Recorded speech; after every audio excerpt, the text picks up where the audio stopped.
and an outpouring of support for an undercover detective shot by a fellow Albuquerque cop. That undercover officer went through a third surgery today and is still in critical condition. But his fellow officers have plans to help his family. News 13's Cole Miller has the latest on this story. He's live at UNM Hospital. Cole?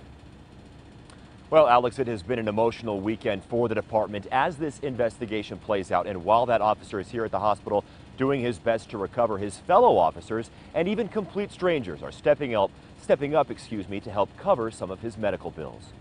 It was a drug bust that took a terrible turn. As you can imagine, he's devastated. When an undercover Albuquerque police lieutenant opened fire, hitting an undercover officer Friday near Central and Tramway.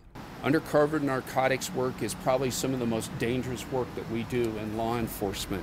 News 13 has learned that lieutenant is Greg Brackle. Police say 2 undercover detectives were in this black car and had just bought $60 worth of meth from these 2. One officer signaled for another detective to move in, and we've learned that's when Lieutenant Brackle opened fire at the car. Police have not said why he pulled the trigger. The undercover detective who was shot remains in critical condition.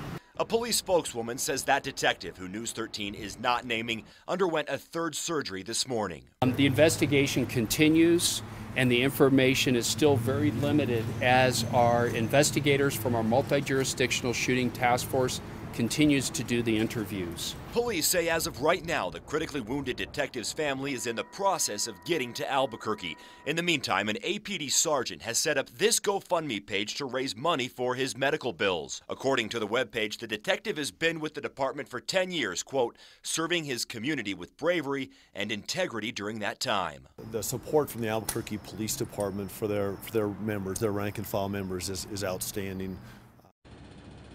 And that page, which was just created this afternoon, has already raised almost $1,400 and seen donations from 28 different people.